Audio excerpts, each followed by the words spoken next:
Danny, I'm terribly depressed. You know Why? What's up, mate?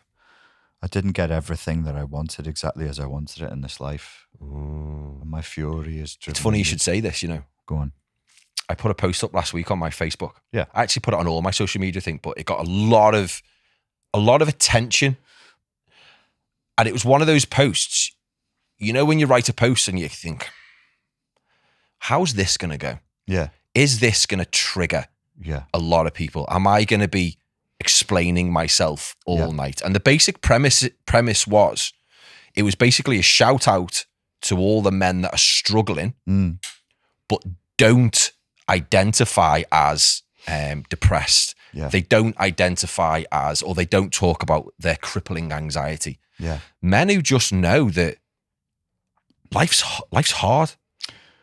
So it's really interesting. It's a couple of times when I was doing YouTube lives, a couple of people were really trying to bait me to get into an online beef with Cobra Tate, Andrew Tate, because he'd come out and made this controversial statement, there's no such thing as depression. And they were like, well, this guy's saying there's no such thing as depression and it's a fucking outrage. It's an insult to mental health and blah, blah, blah. And I'm like, well, it's a social construct. It's an idea. We don't have a blood test for it. We can't. 100%. I think Paul Moore was in here not long ago. Which camera am I looking at? That one? Hello. He said to me probably about 2 years ago now, it's created, not contracted. You don't walk past someone and catch it. And there's not, like you said, there's no blood test for it.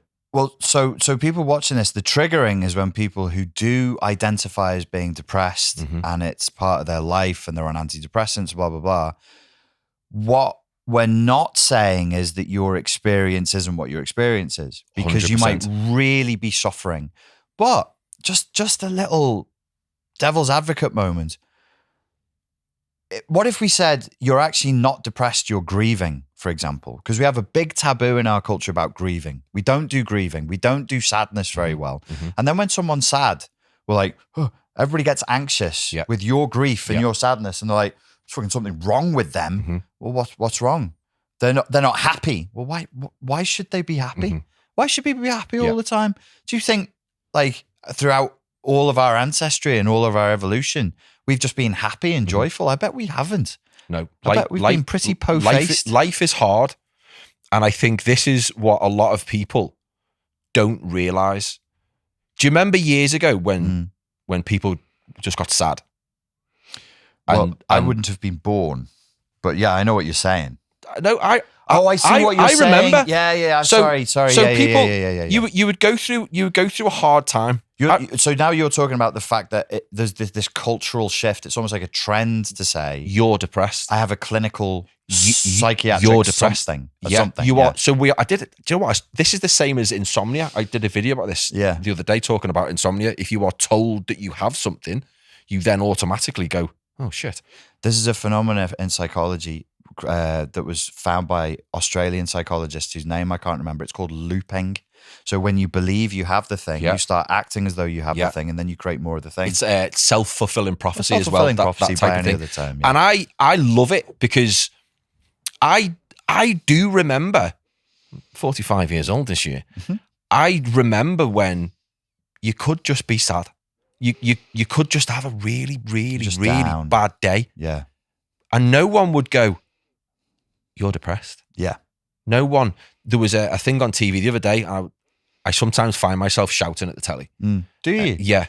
Did you say you were 45, Dan? I'm not suggesting the correlation is to be confused with causation. Because it was you old bastard. It was to do with. This is bloody ridiculous. Yes. Put them in the army and send them to war. Don't believe it, Margaret. Honestly, I swear, I was stood in the living room shouting. Amy's like, "Will you sit down? You don't even know you're born." They were talking about kids with anxiety. Oh yeah. I think I probably text you a rant about it. Probably. Kids shouldn't know that they've got anxiety. Kids shouldn't be anxious about anything. Kids are allowed to be worried. Yeah. But as soon as you say, I think the title was My 10-Year-Old is Crippling Anxiety or something. And what a hell of a curse to lay on a child. Exactly. Hello, Tommy. How's your crippling anxiety today? And this is my point. They just know that they just don't feel too good. They just feel they're worried about school. Yeah. They're worried about what the mates are going to say about this, that, and the other. Yeah. But then it's their parents that go, "Oh, Tommy's got such bad anxiety." It's like, well, as he is, he's just a little bit worried because kids worry about stuff. I wonder if our culture's gone beyond a fear of grief to a fear of emotion itself. Like, we just can't deal with the fact that we're emotional creatures. Everything has to be 100% blue skies. Everything's fantastic. Everything's great. Yeah. Or you're fucking doom and gloom. You're sick. There's no in between. And this was the point of the post. I've got 2 kids. I run my own business. I have my fair share of struggles in life. You run your business. You have struggles. You have ups and downs. Yeah. It's okay every now and then to just not feel so good, to feel a little bit sad. Yeah. But it seems like, if I say this, it sounds like I want attention. It seems like we're forgotten. It seems like, oh, if you haven't been diagnosed with clinical depression, well, you can get on with it then. Yeah. Do you get what I'm saying? Yeah, because I think there's a biological instinct in men, and there's a cultural expectation in men as well. You should soldier on. Shut up, get on with your work. Shut up, do your duty, and soldier on, without saying, "Hey, I'm in pain." It's there's no space really. It's kind of weird. Like, if a guy just goes, "I'm really in pain right now. I'm really fucking struggling. How do I signal to my environment, to my community, to my wife, my family, and other men that I need help?" Whereas when it's the other gender, that's okay. Like, a woman can say, "I'm really struggling right now." I think men resist the labels. Women embrace the labels. Generally speaking, I think there's a bit of a shift going on at the moment. I think 100%. more and more guys are putting their hands up, and because depression is so prevalent. I was going to say prevalent, and then I thought, is it relevant or prevalent?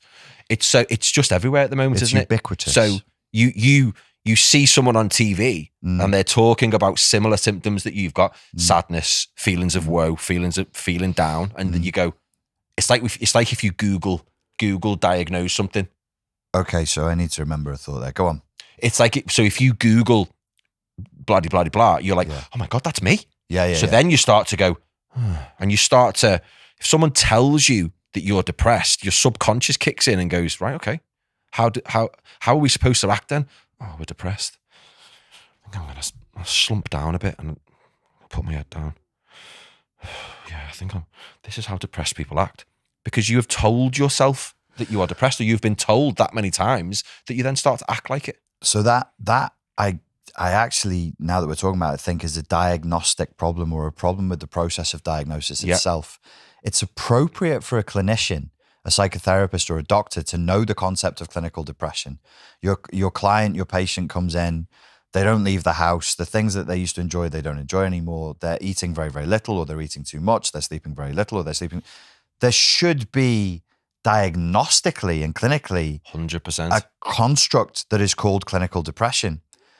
There is a process called psychologization. Jonathan Leight writes about it a lot, where people like me, accidentally, because I'm of a feminine mindset. I don't mind the labels. I don't mind saying I'm struggling. Some men are a bit more like that. But also been running a YouTube channel that makes this stuff accessible, a little bit entertaining, a little bit funny.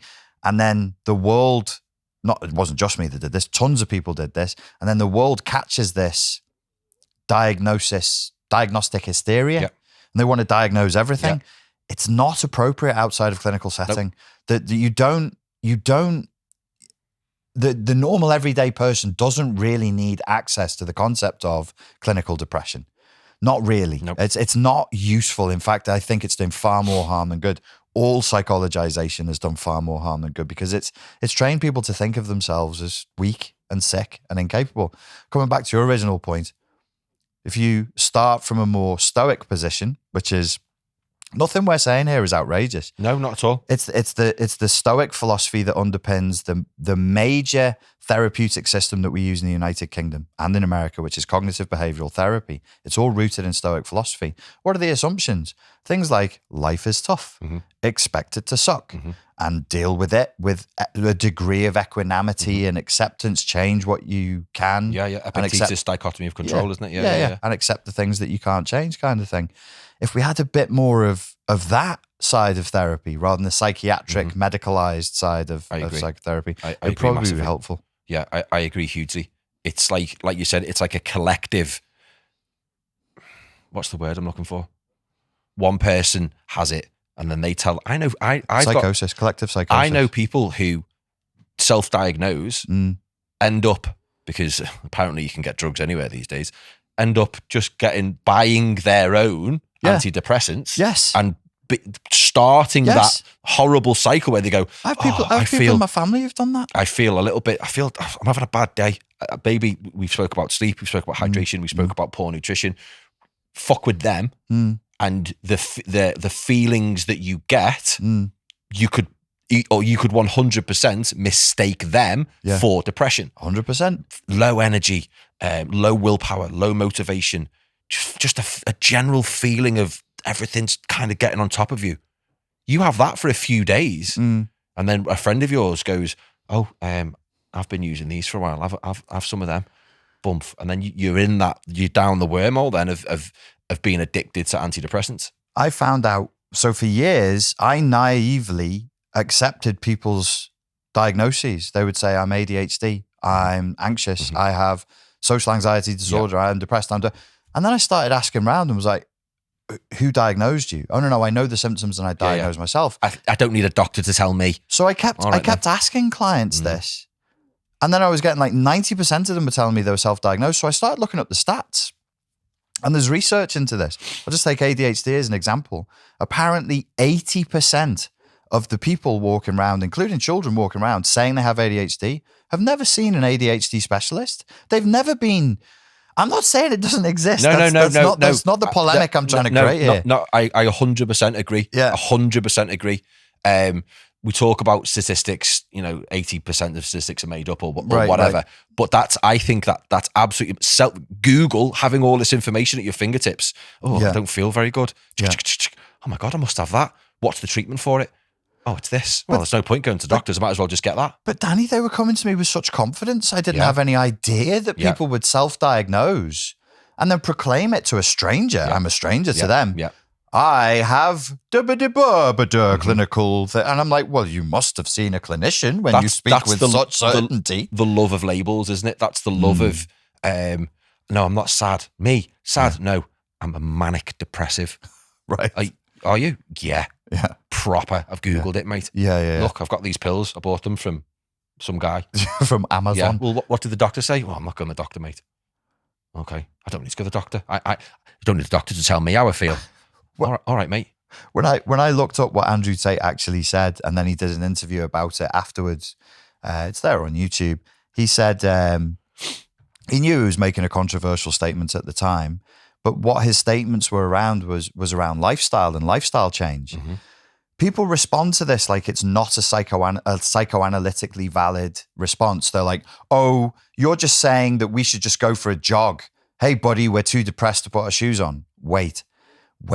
That's not what's being said here. There's a difference between somebody just sacking you off and just going, oh, sort yourself out, drink more water, get better sleep and go for a jog, and actually exploring the environmental and lifestyle factors that affect how it impacts your feeling. That's not psychoanalytic. It's not normal, but Adler was absolutely a godfather. Alfred Adler was a godfather of psychoanalysis. And that was one of his things is like, what story are you living? What benefits do you get from saying that you can't do the thing that you can do? And what are you doing? What are you doing that puts you in this bad place? That's brilliant. It's a different type of psychoanalysis. That's brilliant. Analysis. Yeah. And guess what? He's not very popular. Most people don't know his name, but everybody knows Freud and Jung. Who else said some I think it was Jordan Peterson said something very, very similar. He likes Adler, yeah. Yeah, something very, very similar. And it was I think it was something like, before you blame external circumstances, look at what part you are playing in your situation, and are you doing everything you can to change it, or something like that? Like a Jordan Peterson type Yeah, of thing. yeah, it was something, and I read that and I was like, Before that's- you blame all your troubles on the world, look at it, your damn room, bucko, and clean it. Did you know what? I think his is the only accent I can't do. Just do Kermit the Frog. Throw a bit of Canadian in there when you're there. No, I'm not doing it. Responsibility, damn it. These young men, they don't get any support. It's no good. Just start crying in every interview. Yeah. Someone else said that. He said they were talking about the fact that, you know, if Jordan Peterson is this harsh, horrible guy, why does he cry on every single? Why does he get upset with himself and with the state of the world? Yeah. On every single interview that he does. Yeah. No, he's not a harsh. He's not a harsh and horrible guy. People's idea of what is harsh and horrible is so shifted now because they're so mollycoddled. So look at the Great segue. Look at the response to the interviews we just did recently. People are going Wowzers. Wowie. Wowzers. There is some very calm down. hatred-filled Why individuals are on the you other end of loving this people? camera. Why are you loving people so fucking hateful and angry? Why are you giving such a rational explanation? Why? Damn you! They say, fuck you! I have white women saying, stop speaking, white man. I love it when middle-aged white women do that to me. And I go to their Instagram profile and it says their pronouns and then their astrology sign and then BLM and then it'll be Astro Goddess, live, love, laugh. Yes. I'm like, why don't you try living some of that philosophy of empathy and compassion instead of just saying it and being a meanie? I love the way these always just nip off on a little tangent every now and then. Every now and then we go on a tangent. What were we talking about? I don't know. Men and their struggles. We were talking about the fact that life can be hard. Life is hard, and you don't have to be diagnosed clinical depression. No, it's really not healthy.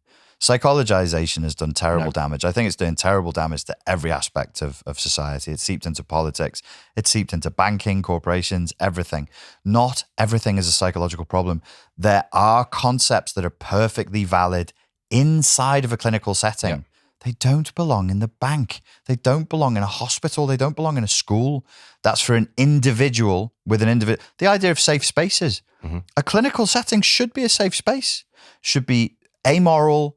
All is moral relativism. Everything is acceptable because you're kind of reparenting the client like they were a child. You take that same concept that's so beneficial in a clinical setting and apply it to politics or apply it to a gym or apply it to... It is chaos. Mm-hmm. It doesn't belong there. No. Totally doesn't belong there. And then what you get is, it's like Chinese whispers, isn't it? Someone, a coach, a personal trainer, a counsellor, something like that, will read something, will then see similar in a client, and then go, I think you've got severe anxiety. Yeah, I think you're suffering from depression there. These are it's kind of a curse. It's like we're cursing each other with these things. And to be clear again, because I know people will be very upset by this one. These are all constructs. Like the anxiety is a construct, depression is a construct. Mm-hmm. We used to talk about demonic possession. In other cultures, they'll be like the spirit of blah, blah, blah has possessed your body and we need to bring it out through this ritual. Okay, some things seem to be more rational and more scientific than others. Just because something seems to be rational and scientific doesn't mean it's absolutely true. Mm-hmm. And that, like, depression is one of these things, we've all universally accepted it. But as Andrew Tate was right to say, even in psychology, it's contested. He said this in the interview. Mm-hmm. He said he made the statement to be a kind of a dick and like troll people. He believes it, but he knew he was trolling people. And then he's like, I got so much pushback, I went and did the research. And actually, there's a ton of psychologists saying, we really don't know that there is this discrete phenomena occurring called depression. We know people are sad. We know they suffer. We know that they can't leave the house, but we can't, that doesn't mean, because it's a logical fallacy of causation and correlation. You can't say that means they all have this thing. No. And it's it's an umbrella term now. It covers this is mainstream psychology. It's not an opinion. It covers a huge range of symptoms, a huge range of scenarios, and they go under this umbrella term of depression. It's one example. There's tons in psychology, and it's maybe not that useful. We might be better off coming back to as you said before, a more resilient philosophy. Like life is a bit tough. Life is tough. It's going to suck sometimes. Life is tough. But unfortunately, we're not told that. Yeah. We're told that, no, you've got depression. Yeah. Are you sure? I just feel you have got depression. It's But I just feel terrible, a little isn't bit sad. I just feel a little bit, Yeah. no, take these pills and go away. You know, it's actually a really nasty kind of covert oppression. What if you lived in a horrible society, in a horrible culture that was mean and evil, and you said, I don't like it here, and they all said, you've got a problem. You know who did that? The communists in Russia. Under Stalin, there were psychiatrists. If anybody said, I don't like this, I don't think this is a very fair system, one of the options was to take them to a psychiatrist and go, this person's clinically insane, lock him up in an asylum. He's mad. Take him away. He's mad, take him away. Literally Stalinist depression. Terrible thing to do to people. Did we cover everything you wanted to cover on that, Dan? I think so. Well done, everyone. Life is tough, but you can make it, If you try. baby. Isn't that a song? It should be. It should be. If We'll sing it is. to them. It'll give them I don't comfort. know the words though, do you? No. If you try. That was creepy as fuck. Try. Thank you very much, Richard Grannon. Thank you very much, Mr. Daniel Wilson. Onegaishimasu. Hey! If you're sick of your own shit and you're looking to dramatically increase your daily energy, drive, and focus, I urge you to click the link so you can get instant access to my upgraded energy blueprint.